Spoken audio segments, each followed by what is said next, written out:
Ojo.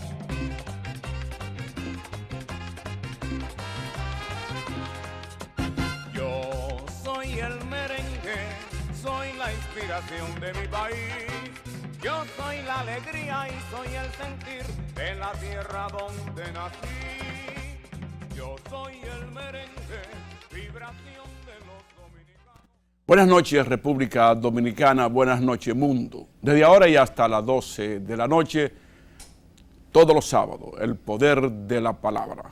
Señores, antes de presentar a nuestro invitado y a mi compañero de trabajo, yo quisiera compartir breves segundos mi más sentido pésame por la muerte de don Johnny Ventura, posiblemente la voz autóctona y nacional de nuestro himno universal como es el merengue. Mi condolencia a su esposa, hijos y sobre todo al merengue dominicano que ha perdido, sin duda alguna, una de sus mejores voces históricamente. Don Fernando Mangual, buenas noches. Buenas noches. Yo quiero, como estamos hablando de Johnny, antes de presentar a nuestro invitado especial, solamente un mensaje quiero dar, el mismo que di cuando Tirso. Son pobres los pueblos que reconocen sus grandes hombres cuando son sus grandes muertos. Señores, con nosotros hoy un hombre a quien yo he calificado como un líder no solamente político, sino un líder de la democracia dominicana. Un hombre con raíces pulcras, transparente y de trabajo constante en favor de consolidar cada día más nuestros signos patrios, nuestra identidad nacional. Hoy nos honra con su visita, licenciado Pelegrín Castillo, es candidato a la presidencia de la República, es diputado, es ministro y un hombre que siempre ha estado con la frente en alta en favor de nuestra identidad. Licenciado, buenas noches. Buenas noches.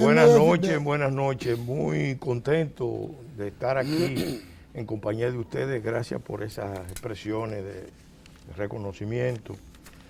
Y un saludo al público de este espacio. También quiero adherirme a las condolencias a la familia de nuestro querido amigo, admirado líder musical, Johnny Ventura. Cuando me enteré del deceso, puse un tuit dándole gracias a Dios por su vida.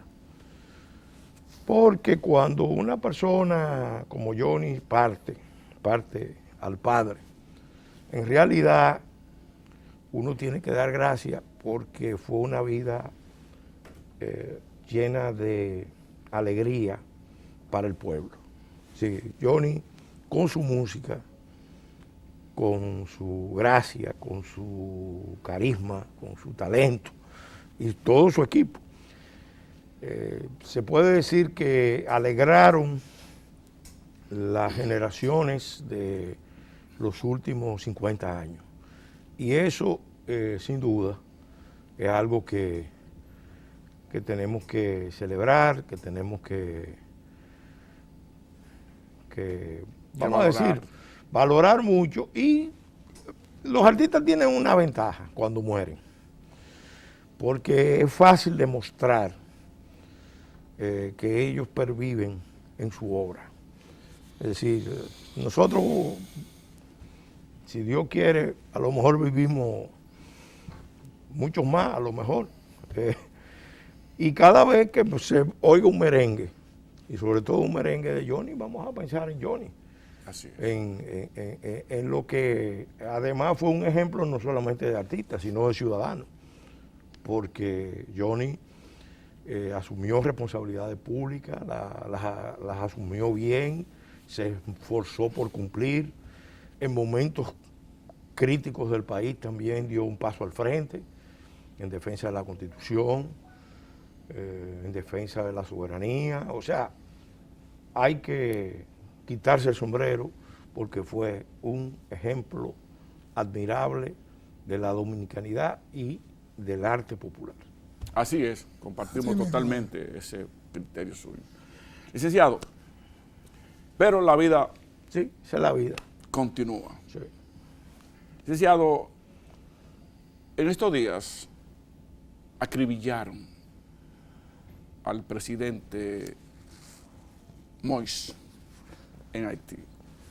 Y hay muchas especulaciones, muchas elucubraciones, pero todavía no se ha llegado al quid de las razones que llevaron a ese comando, si se puede llamar así, para quitarle la vida en su propia habitación, donde dormía él y su familia, al presidente haitiano.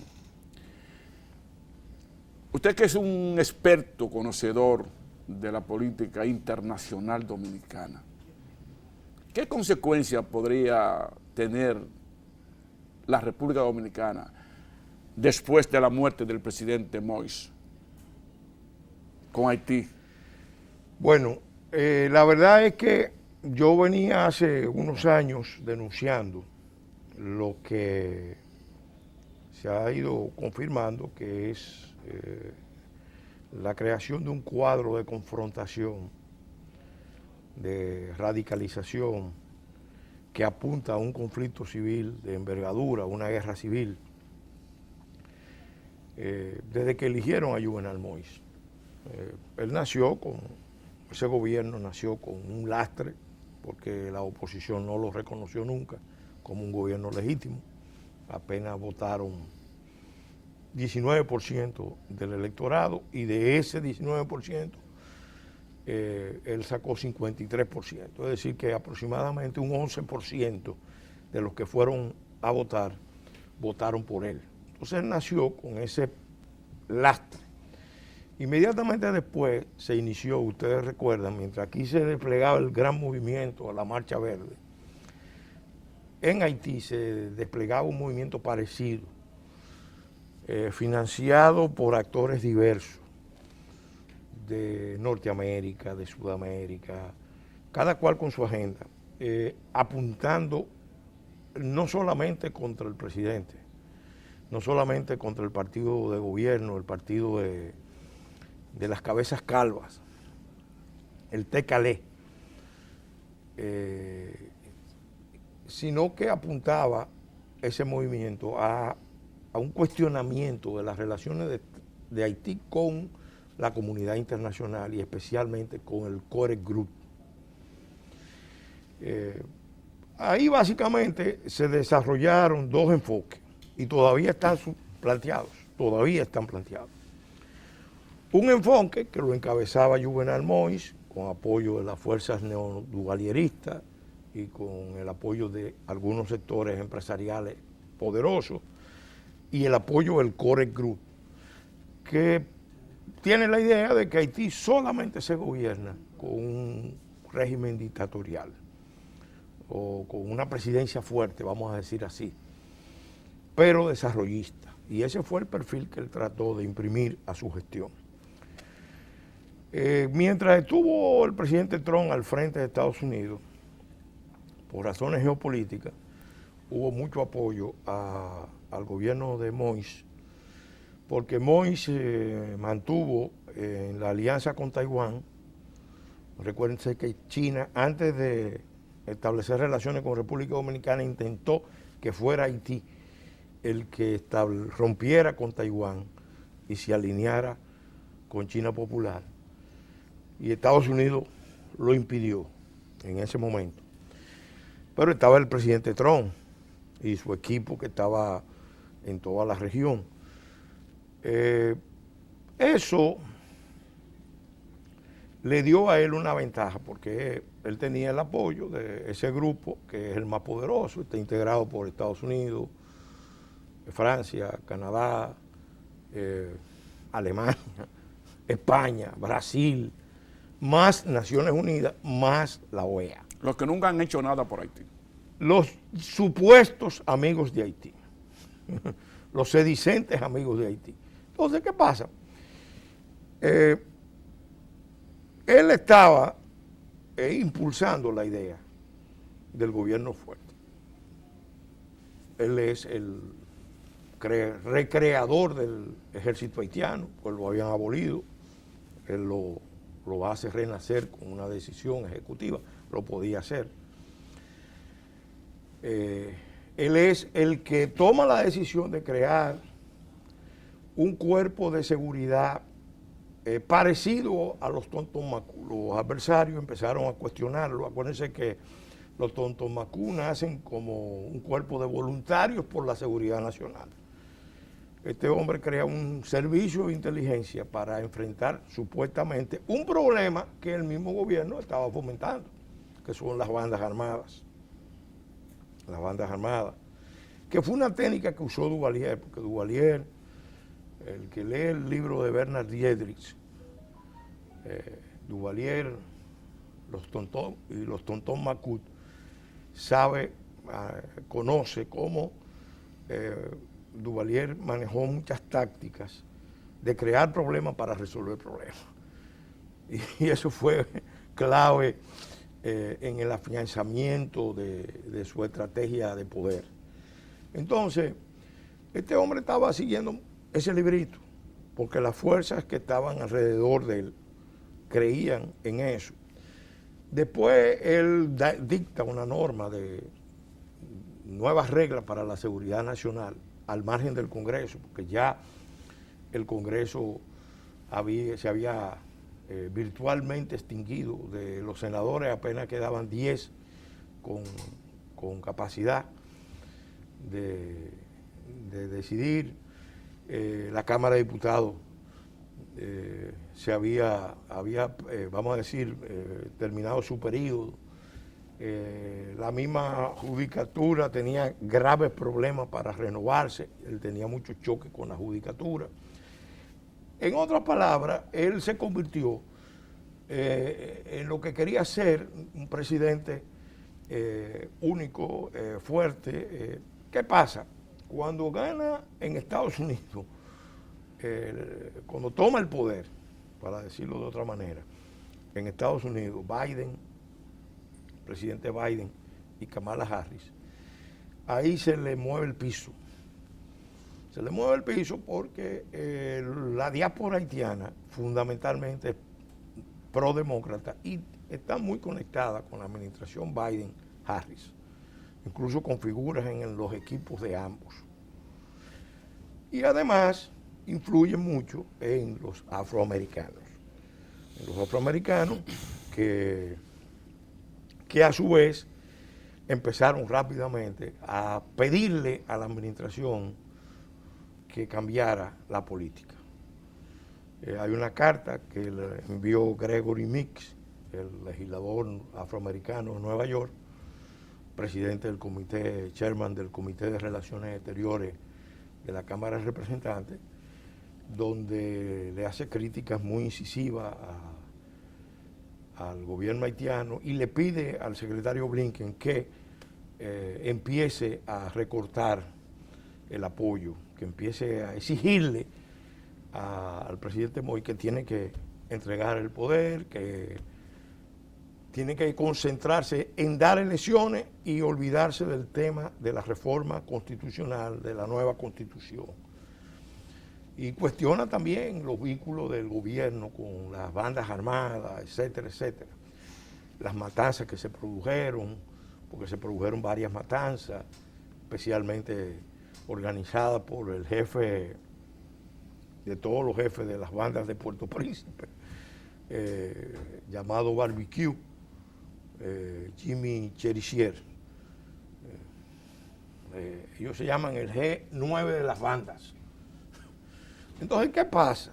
Que eso es bueno tenerlo presente. Cuando se produce eso, este presidente había tenido choques con el sector empresarial, con un sector dentro del sector empresarial. Había un grupo que lo apoyaba, pero había un grupo que lo confrontaba, porque el presidente quería desarrollar una política desarrollista, proyectaron que era un presidente moderno, que estaba embarcado en construir grandes obras de infraestructura de impacto productivo. El tema de la electricidad para él era fundamental. Y obviamente ahí estaba chocando con unos líderes haitianos, como Dimitri Bourbet y otros más, que entienden que no, que ese es un área, un coto cerrado para ellos seguir extrayendo rentas de esa población haitiana. Recuérdense que en Haití no hay un desarrollo. Aquí nosotros tenemos un capitalismo con muchísimas deformaciones, pero en Haití netamente hay más que empresarios, empresarios. Y entonces hay unas estructuras extractivas de renta de la población y él estaba chocando con ese sector porque él quería abrirle las puertas a otros sectores que querían incursionar, incluidos sectores de República Dominicana. Incluidos sectores de República Dominicana. ¿Qué pasa?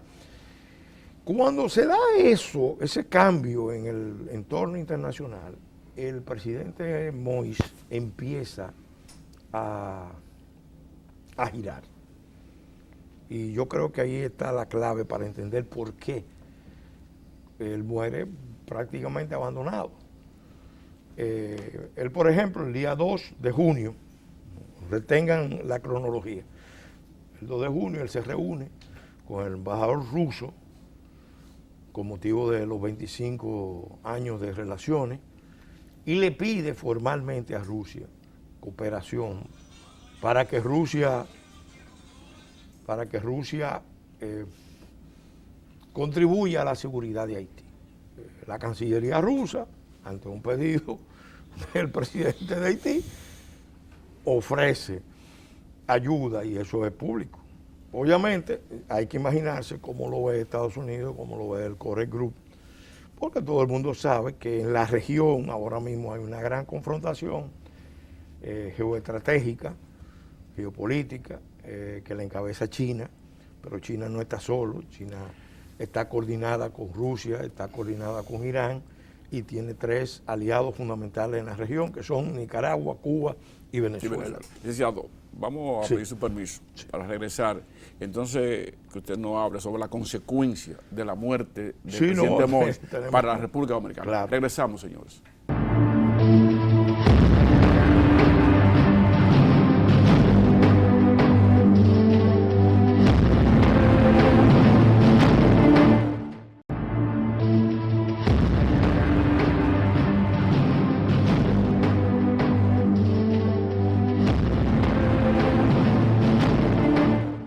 Señores, quiero recordar que estamos conversando con el líder de la democracia dominicana, uno de los pilares de nuestro sistema de partido, el licenciado don Pelegrín Castillo. Licenciado, hablábamos de la consecuencia que podría tener la muerte del presidente Moïse para la República Dominicana. Yo quería, antes de que iba en esta línea también, porque parece ser que por la exposición que está haciendo mi querido amigo, uno de los políticos que yo más respeto, porque conversando con él, intercambiando con él, me ha dado cuenta de que es uno de los políticos más preparados que tiene la República Dominicana, Pelegrín. En ese sentido, por donde está haciendo los planteamientos Pelegrín, no queda bien claro que la búsqueda de un orden en Haití está teniendo problemas, porque este señor estaba tratando de ordenar, aunque fuera de manera muy autoritaria, a un país que siempre se ha mantenido en el gran desorden. No hay Estado, no hay gobierno, no hay institucionalidad, no hay nunca con quién conversar. Y eso es grave para ese país, para la región y para la República Dominicana también. Dentro de todo esto, Pelegrín, está el hecho de que nosotros tenemos que conversar qué está pasando allá y cómo eso puede incidir aquí. Pero también tenemos que pensar en qué estamos haciendo aquí, ¿verdad? Para enfrentar esas realidades que nos adversan. Sí. Aquí hay una constitución, aquí hay leyes, Sí. aquí hay reglamentos para aplicar una política migratoria adecuada. Se está hablando del muro. Sí. Todo eso está ahí. ¿Y qué pasa? Desde luego, todo eso tiene una razón de ser, pero si el problema de allá no se ordena, Claro, claro. pues entonces nosotros siempre vamos a tener graves problemas, independientemente de que apliquemos todo lo que tenemos que aplicar. Muy atinada su reflexión y muy oportuna, porque engarza con lo que estaba planteando. Acuérdense que este hombre quería impulsar ese enfoque. A ese enfoque que él estaba impulsando se contrapone otro enfoque que tiene respaldo de grupos de la región y grupos extracontinentales que lo que se están planteando es que para superar los problemas de Haití se necesita romper los vínculos neocoloniales de Haití con la comunidad internacional representada por el Core Group. En ese movimiento están básicamente los grupos más radicales de la política haitiana, la familia Lavalas y muchos otros actores, como por ejemplo el movimiento de los Petit de Salín, que encabeza el senador Moïse Janchar, que es, vamos a decir, la figura política fuera de Aristide con más posibilidades. Él fue el que quedó en tercero cuando se produjo aquella acción contra las elecciones en Haití que condujeron a la elección de Martelly. Acuérdense que Martelly surge después de una intervención del Core Group en las elecciones, donde obviamente no querían que una figura radical como Moïse Janchar o una figura recia como la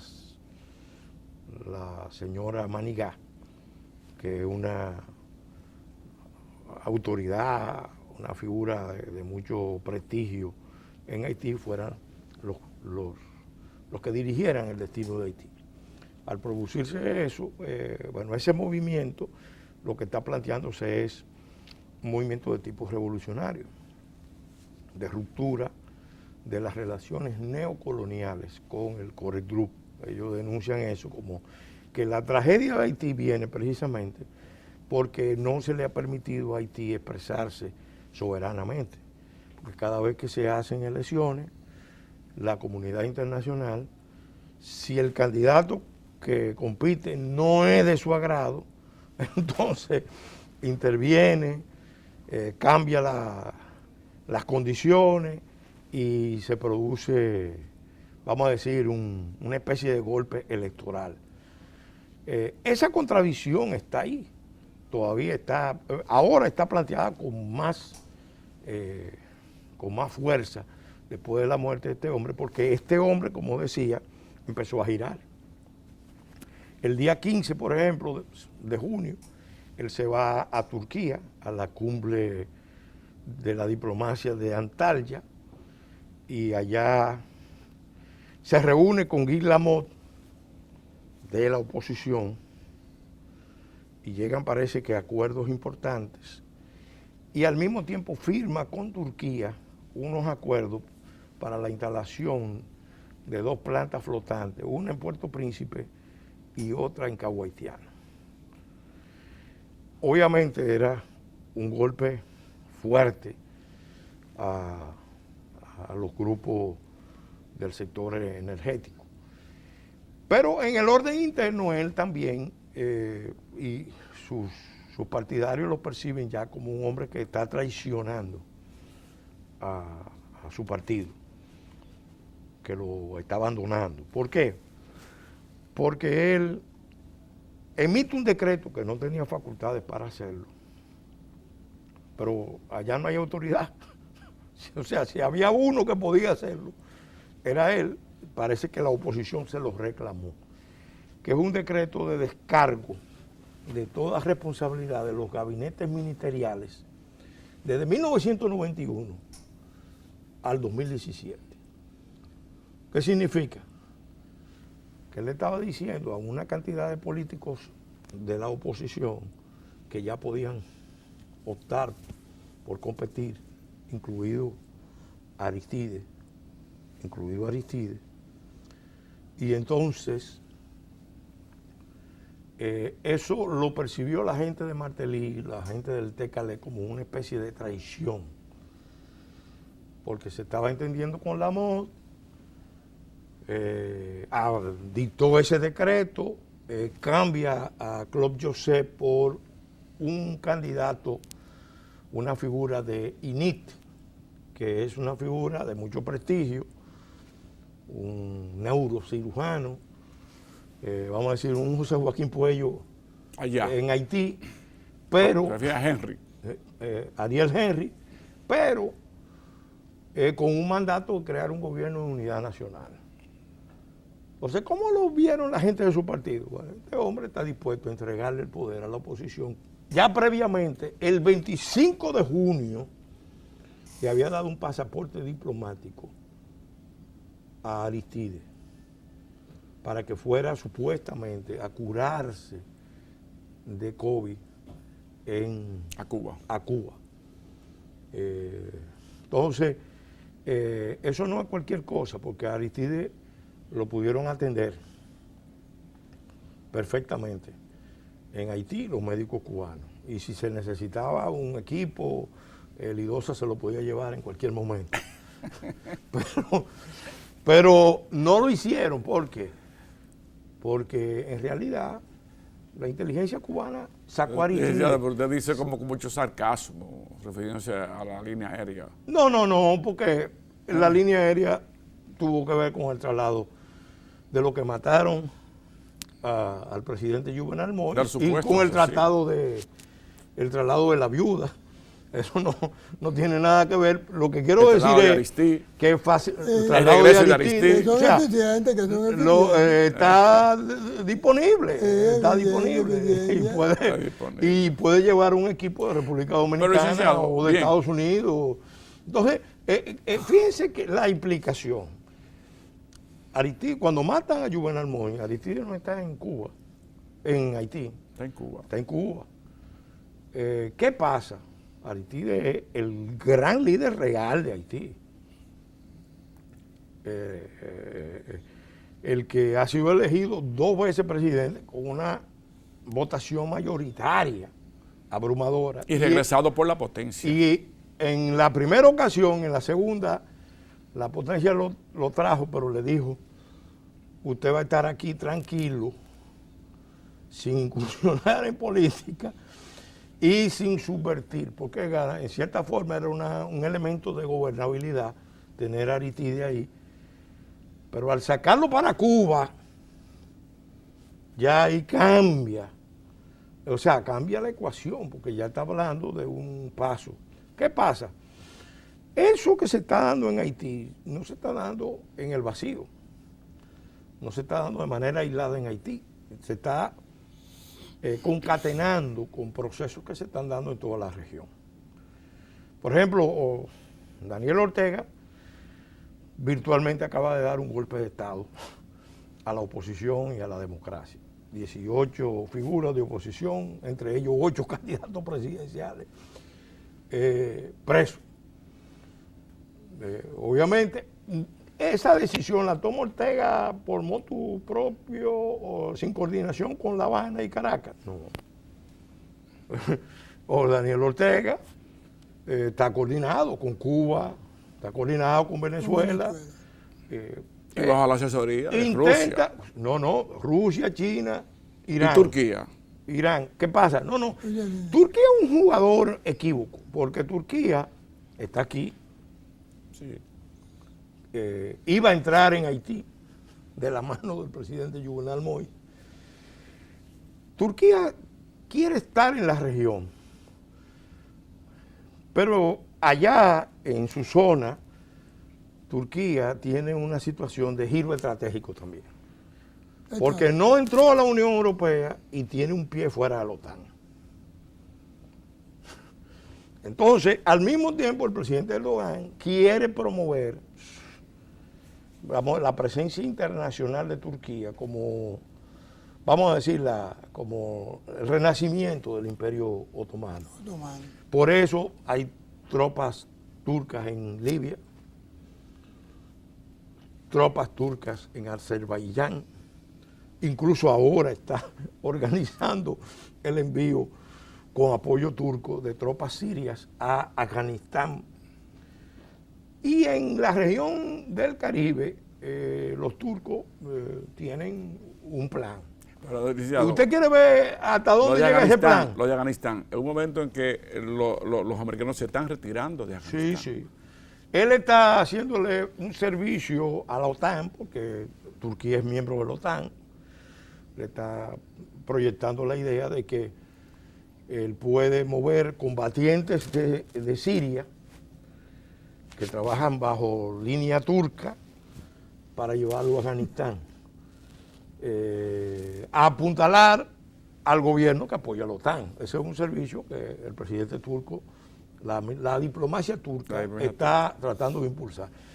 En el 2014, porque hay cosas que uno lo ve y uno se queda sorprendido, el presidente turco conmovió el mundo académico porque él dijo que los turcos llegaron primero a América que Colón. ¿Por qué un presidente turco hace ese planteamiento?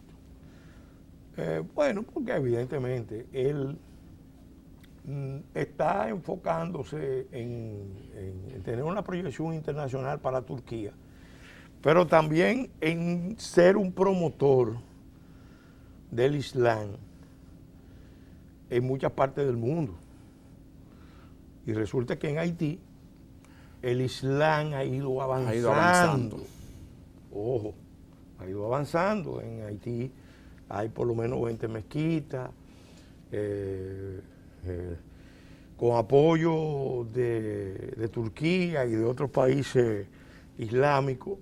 Se están construyendo muchos proyectos sociales. Y en Haití hay condiciones para que condiciones extremas para que la fe islámica avance. Incluso tiene el apoyo del grupo de la Nación del Islam de Estados Unidos, encabezado por Farrakhan. De modo que en este escenario estamos en presencia de un cuadro muy, muy complicado. Pero no se olvide de los dos atentados contra el presidente de Colombia. Sí. Pero precisamente, licenciado, ¿cuál es el rol que nos corresponde desempeñar a los dominicanos en esta situación tan difícil que tiene el pueblo haitiano? Miren, en estos días me tocó presentar un ensayo del buen amigo general José Miguel Soto Jiménez, que fue escrito en 1999. Y insertado en un libro que se llama Democracia, Seguridad y Desarrollo. El ensayo se llama Frontera Nuestra de Cada Día. Yo hice una palabra de presentación y ahí básicamente concluía con 3 cosas fundamentales. Los dominicanos tenemos que tomar conciencia de que probablemente estamos enfrentando la prueba más peligrosa de toda nuestra existencia. O sea, desde que se fundó República Dominicana nunca habíamos enfrentado una situación de tanto peligro como la que estamos viviendo ahora. Eso impone unidad nacional y actuar con mucha responsabilidad. Entonces, cosas que debemos hacer. Yo creo que lo planteaba en esa presentación. República Dominicana, en un esfuerzo de unificación, debe reforzar su línea de política exterior, que ya ha sido esbozada, pero no concretada, de que la solución a los problemas de Haití tiene que venir a través de una fórmula internacional de corresponsabilidad. Yo concretamente planteé, y no es de ahora que lo vengo planteando, pero ahora tiene más validez que nunca. Primero, el presidente Abinader debería promover una cumbre nacional. Y no estoy hablando de una cumbre muy amplia, sino la gente que tiene más experiencia, conocimiento en esta materia, convocarlo para diseñar una estrategia. Se hace muy importante, licenciado, como importante se hace esta segunda pausa nuestra. Regresamos, señores.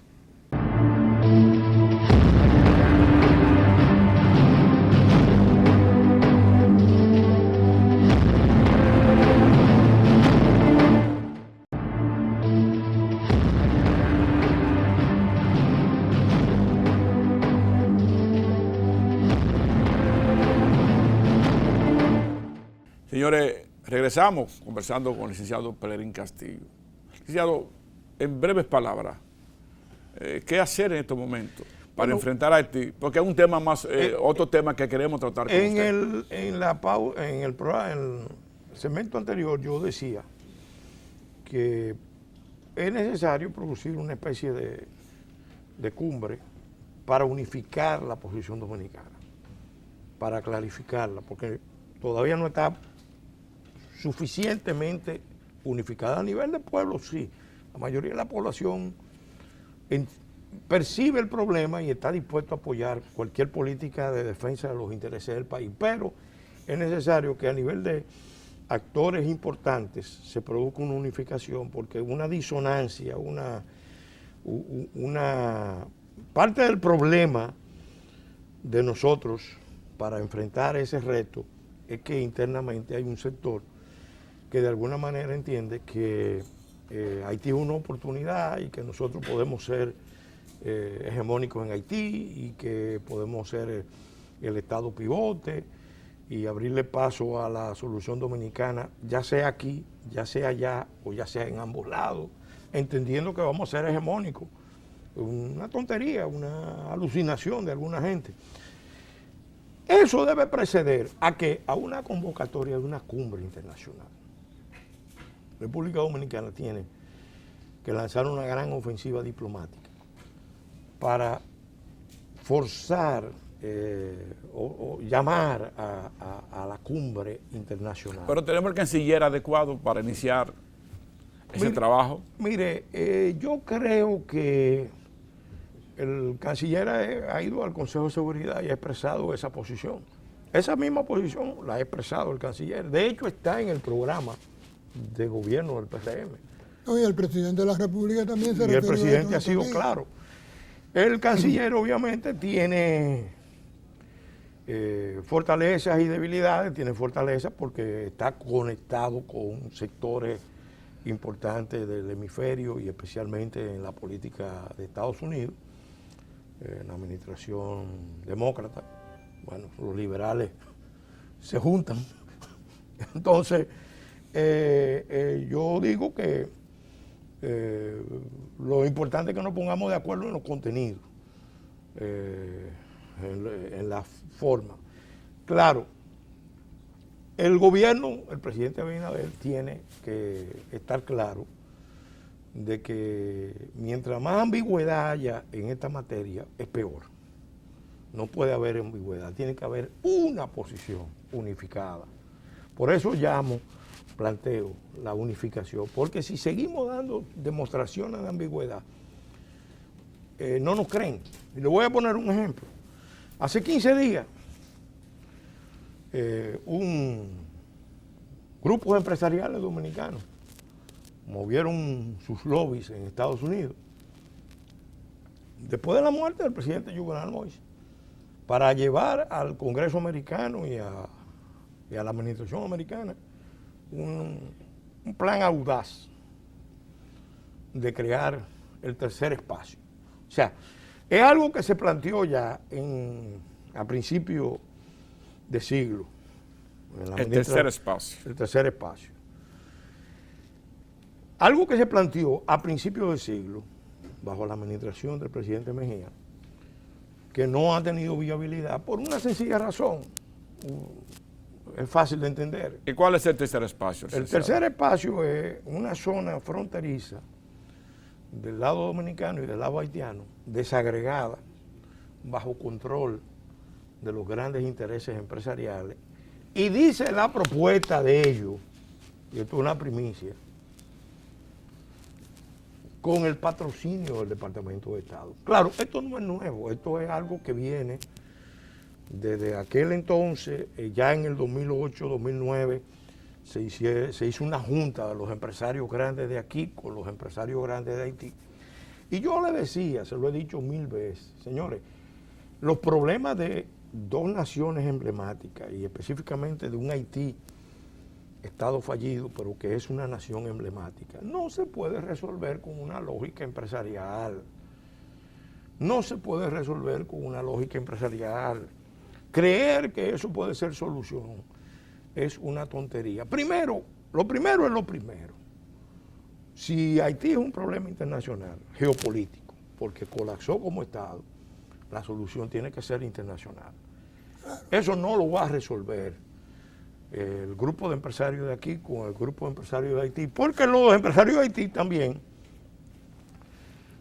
ante la posibilidad de que se produzca una revolución en contra de ellos, están buscando a sus pares dominicanos para que juntos vayan a Estados Unidos a buscar el apoyo necesario para supuestamente administrar la estabilidad de la isla a partir del tercer espacio. Pero con aquel cuco externo. De pero que si nunca lo han lo hecho. que pasa aquí lo va a afectar a ustedes allá. Pero es que nunca lo han hecho. O sea, yo recuerdo cuando se creó un proyecto en la frontera, se dijo, bueno, este es el modelo. Y cuando yo fui y lo vi, pues, bueno, interesante.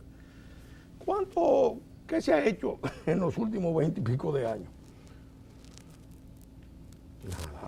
Nada. Ni se va a hacer nada. Ni se va a hacer nada. Entonces, no, y si se hace grave, porque es una solución para proteger sus intereses y ampliarlos. Sí. Y puede ser que ese espacio vital sea la isla en su totalidad. no, después. es que el plan es por fase. Primera fase, el espacio, El tercer espacio. el tercer espacio de Haití, República Dominicana, desagregar, venir supuestamente con el patrocinio del Departamento de Estado, inversiones extranjeras, inversiones locales, en todos los campos, incluido la minería, ojo. Y luego entonces, a partir de supuestamente el poder estabilizador de ese tercer espacio, entonces ir hacia la unificación del mercado insular. ¿Y dónde llegaría ese tercer espacio en términos territoriales? No, eso abarca toda la zona fronteriza, las Mao, Santa 5 o Rodríguez. 7 provincias. Pero eso... Y luego, impensable. En Haití algo parecido, quizás más pequeño, para abarcar incluso la mina. Quien intente hacer eso va a chocar con una realidad. Pero claro, Eso es imposible. esta gente no lo entiende, no lo han querido entender. Miren, en el 2003 yo tuve un debate en presencia de altos cargos del Departamento de Estado. Y ahí fue un debate intenso, fuerte, con una figura que jugó un papel importante, juntando al presidente Mejía, al presidente Aristide, con el presidente Bush en la cumbre de Quebec. Yo le decía, señores, cuando estamos en presencia de un Estado fallido, la solución tiene que ser internacional, de Estado, de compromisos. No puede ser un tema de ocasión de negocio. Eso no es verdad que eso se va a resolver. Eso puede caber cuando lo principal esté decidido. Pero no es verdad que esa lógica empresarial de que nosotros vamos a tener estos espacios y nosotros vamos a desarrollarlo y todo eso es la que puede resolver un problema de ese tipo. Porque Haití es una nación. Es una nación. Fallida por una nación. No es una nación. Como no llega a Estado. Como Estado es fallido. como Estado fallido. Pero es una nación, Es una nación porque tiene los emblemática. elementos de una nación. Claro. Pero el Departamento de Estado se acaba de oponer a la solución internacional. Acaban de declarar, precisamente porque el presidente de la República habló de eso, Sí. y ellos acaban de declarar de que el problema de Haití tiene que resolverse a lo interno, que tienen que resolverlo los haitianos. Ahí es que va la parte dura. Es una quimera. Los norteamericanos, hace 3 o 4 años, saben perfectamente que en Haití se está preparando un escenario de guerra civil. Lo saben. Un escenario de Guerra civil. guerra civil. En Haití hay una concentración de armas modernas de todo tipo. Hay una concentración de municiones. Probablemente todavía no superan a República Dominicana, pero van camino a hacerlo. Hay comunicaciones modernas que se han abierto, incluso las bases de las operadoras están aquí, en Santo Domingo, pero que abarca la isla. Los operadores están aquí. Claro. Yo quiero que ustedes Pero sepan. eso es delicado. Lo que Pero acaba yo de decir, quiero licenciado. que ustedes sepan. No, porque supuestamente se está trabajando. Pero eso implica que nuestro Estado está intervenido entonces. Las comunicaciones de Fuerzas Armadas y de las Fuerzas de Seguridad del Estado no son comunicaciones que están protegidas. No son ajenas a eso que usted está diciendo Y ahora. los actores, por ejemplo, del narcotráfico, tienen una enorme capacidad de penetración de las comunicaciones Bueno, por eso es un aspecto. a pero el ambos otro lados aspecto de la que usted dice frontera, es muy óigame, delicado. a ambos lados de la frontera. Pero vamos a seguir mencionando los factores. Mercenarios. ¿Ustedes creen que solamente hay mercenarios colombianos? No. Ahí hay gente que solamente habla árabe y un poco de creol. Oigan lo que estoy diciendo. Gente que solamente habla árabe y un poco de creol. Que están ahí y se reúnen solamente ellos. Entonces, ya, pero el presidente de la República tendrá conocimiento de eso que usted está diciendo. La tendrá el canciller. Lo tienen los jerarcas militares. Todos los organismos importantes del Estado tienen conocimiento y el liderazgo nacional también tiene conocimiento. El actual y los anteriores. Eso es la realidad. Ahora, ¿qué pasa? Ese escenario internacional se estaba creando espontáneamente o se estaba atizando. A mí me consta que desde Norteamérica, la diáspora haitiana estaba Atizando. alimentando el movimiento contra Juvenal Moïse. A mí me consta. Pero uno de los Con todos los principales medios. acusados vive en Miami. Con todos los medios. Y eso mismo contaba con el apoyo de el caucus afroamericano. Por eso incluso muchos de los mercenarios, que no solamente son colombianos, son americanos, afroamericanos, que están ahí llevando armamento y llevando y haitianos, que son haitianos, de americanos, sí, que sirvieron en las Fuerzas Armadas haitianas. Una pregunta difícil. ¿Y cuál es el propósito entonces de toda esta organización y armamento? Entonces, fíjense, vamos a ver qué se ha hecho de este lado, para que entendamos la lógica y nadie crea que yo estoy especulando. Voy a hablar de convenios, de tratados. En el año 2014 los norteamericanos le propusieron al país la apertura de una base militar, especialmente en la región sur. El gobierno dominicano no se atrevió a ese paso. Se atrevió a muchas cosas, pero no se atrevió a eso. En cambio hizo algo que en cierta forma es peor, que fue el convenio militar para permitir la presencia de tropas norteamericanas, de personal militar norteamericano, sin límites, sin restricción de armas, con acceso al espectro radioeléctrico y con el control y con una inmunidad cuasi diplomática, o sea, protegido frente a las jurisdicciones nacionales. El Tribunal Constitucional en el 2016 lo anula, afortunadamente. Pero ¿qué pasa?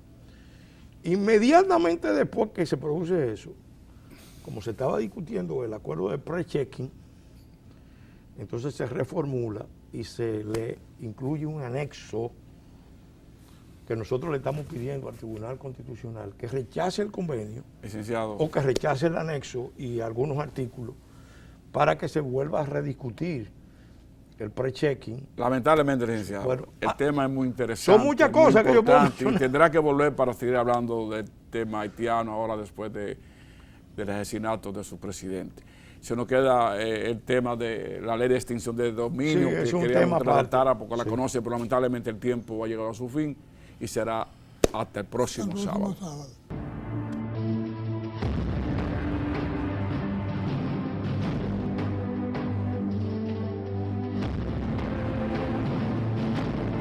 El poder de la palabra, con Fernando Mangual y Jesús María Hernández,